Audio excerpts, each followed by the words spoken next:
Le niveau de développement des marchés financiers affecte-t-il l'activité d'innovation conduite par les entreprises?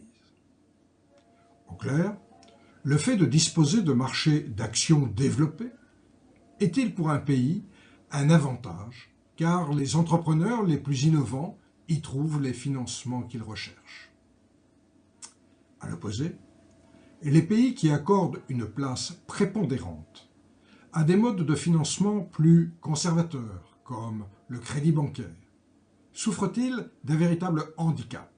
C'est à cette interrogation que Tsu, Tian et Chu proposent d'apporter une réponse dans une étude empirique publiée récemment dans le Journal of Financial Economics. Leurs résultats ont l'avantage d'avoir une portée internationale. 32 pays sont concernés par cette étude, et de reposer sur une analyse économétrique extrêmement fouillée. Lorsqu'on aborde la question du lien entre la finance et l'innovation, on peut distinguer deux grandes écoles. D'un côté, il y a ceux qui, à l'instar de Schumpeter, affirment que le développement du système financier d'un pays est critique pour la croissance de ses activités innovatrices. En fournissant les capitaux nécessaires et les services associés à une gestion des risques, la finance a un véritable rôle moteur. À l'opposé, un large courant de la littérature économique suit Robinson, dans son article de 1952, et affirme que c'est la finance qui suit et qui précède l'innovation. Ce sont les économies riches en opportunités nouvelles d'investissement qui attirent le plus les capitaux et suscitent le développement des services financiers. L'article de Tsu, Tian et Chu s'inscrit dans une vision plus schumpeterienne de la question. Afin de pouvoir tester l'influence de la finance sur l'innovation, Tsu, Tian et Chu proposent deux mécanismes de transmission des effets. Le premier considère qu'un marché financier développé permet de mobiliser dans les meilleures conditions les capitaux nécessaires et de diminuer leurs coûts. Ceci est particulièrement intéressant pour les firmes qui ne peuvent pas autofinancer leurs opportunités d'investissement trop nombreuses. Le deuxième mécanisme s'intéresse aux difficultés rencontrées pour expertiser les risques élevés d'activités novatrices. Lorsqu'une communauté d'analystes et d'experts s'intéresse aux projets industriels, une quantité incomparable d'informations est produite et traitée. Il en résulte que plus de projets high-tech sont entrepris, même si les difficultés dues au hasard moral ou à l'asymétrie d'information y sont encore beaucoup plus élevées. De ce point de vue, les marchés de fonds propres ont un avantage incomparable. Parce que les investisseurs sont intéressés aux résultats favorables, tout en limitant leurs risques du fait d'une responsabilité limitée, ils acceptent plus volontiers de poursuivre des projets risqués. De plus, pour obtenir la valorisation la plus équitable, ils sont incités à rassembler l'information la plus large. Les projets high-tech sont d'autant mieux accueillis qu'ils se prêtent aux solutions de financement les plus sophistiquées, qui exigent de manière directe ou dérivée l'utilisation des actions. Enfin, une clientèle d'investisseurs particuliers semble manifester une préférence pour ces projets de type jackpot, à probabilité faible mais non négligeable de rendement astronomique. Le financement par dette apparaît moins favorable lorsqu'il s'agit d'opportunités innovantes, gourmandes en capitaux externes. Le prêteur est bien moins incité à prendre des risques puisqu'il ne profite pas des perspectives de profit élevés en cas de réussite. Par ailleurs, les cash flows générés sont souvent maigres au départ et insuffisants pour couvrir les obligations nées des dettes. Les banques, utilisant majoritairement des ressources provenant de dépôts ou d'emprunts, doivent veiller à leur solvabilité. Elles ne peuvent pas, en conséquence, s'exposer à des risques élevés de défaut et sont conduites à une plus grande prudence. Par ailleurs, le financement d'actifs, le plus souvent incorporels dans les entreprises innovantes, ne leur permet pas d'obtenir des garanties et les expose à des problèmes d'agence délicats à régler. C'est pourquoi Zhu, Tian et Chu se proposent de tester deux hypothèses. Selon la première, les marchés d'actions encouragent le financement de l'innovation dans les secteurs gourmands en capitaux, alors que le financement par dette le décourage. Selon la seconde, le financement par action est plus favorable que le financement par crédit aux activités high-tech. L'étude de Zhu, Tian et Chu a une portée internationale. 31 pays pour lesquels les données étaient disponibles sont concernés. L'échantillon couvre aussi bien des économies développées, principalement européennes, que des pays émergents. Le cas des États-Unis d'Amérique est traité différemment. Il sert de benchmark. Les auteurs considèrent que c'est le pays où les marchés d'actions sont les plus développés, et ce pays peut donc jouer un rôle de référent. L'étude agrège les données par secteur, par pays et par année. L'unité sectorielle est le code SIC au niveau de 2 digits. Mais les résultats ont été aussi obtenus avec une classification plus fine. Les données sont annuelles et couvrent la période 1976-2006. Les mesures d'innovation sectorielle par pays et par année ont été normées pour chacun des 31 pays par la mesure équivalente observée dans le même secteur aux États-Unis. Zhu, Tian et Chu estiment en données de panel un modèle de régression où la variable dépendante est une mesure de l'innovation dans le secteur, le pays et l'année considérée.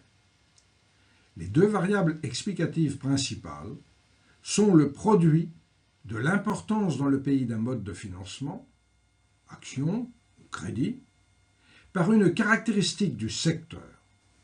Deux variables de contrôle et des effets fixes sont introduits dans ce modèle.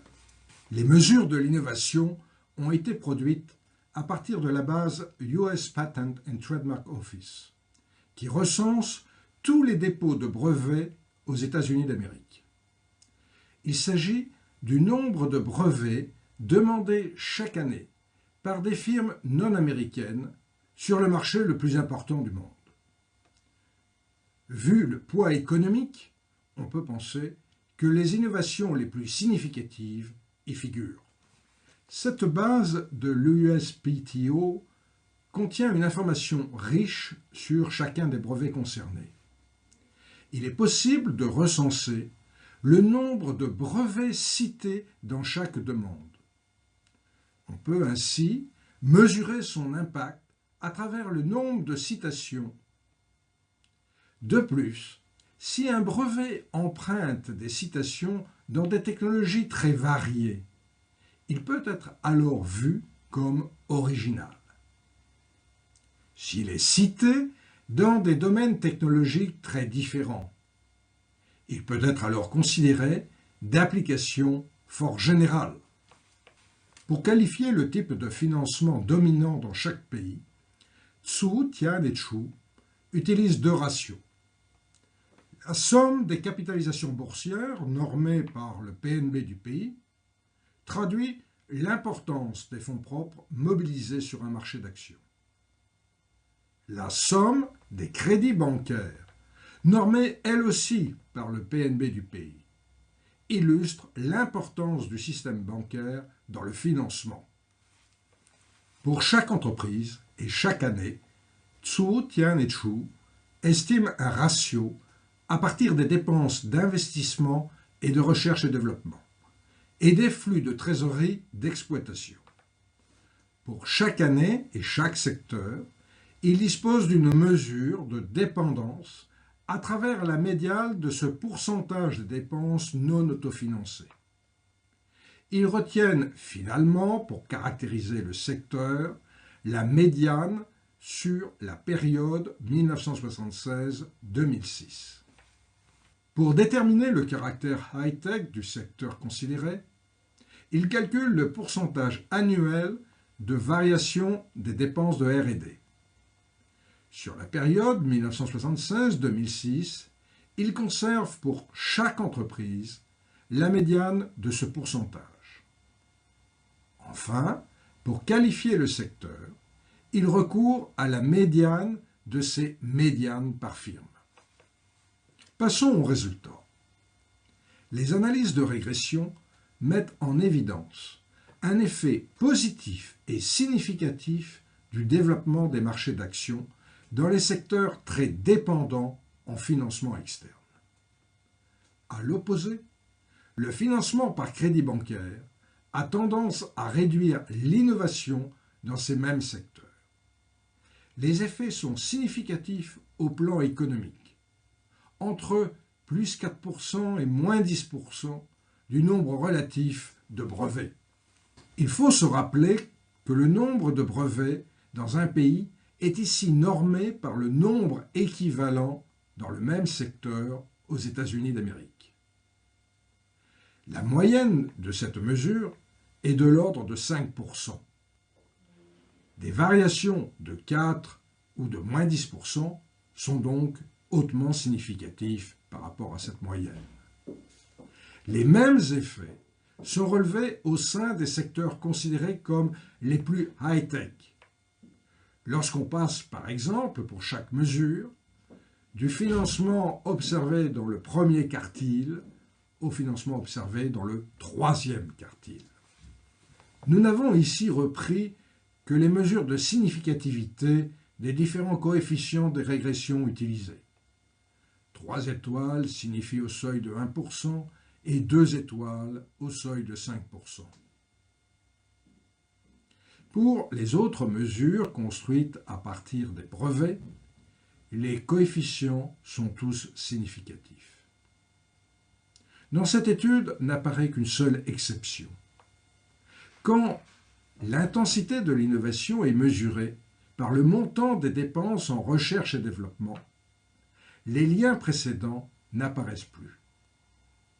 Ceci semble suggérer que les firmes ne réduisent pas leur budget total en recherche et développement, mais dépensent différemment. En conclusion, cette étude montre que les secteurs les plus gourmands en financement externe et les plus intensifs en technologie avancée ont un taux d'innovation plus élevé dans les pays où les marchés d'actions sont très développés. Les économies, qui reposent principalement sur des financements bancaires, semblent décourager beaucoup plus les innovations, ou du moins ne pas inciter à réaliser les dépenses en recherche et développement les plus efficaces dans le domaine, les plus productives en nombre de brevets.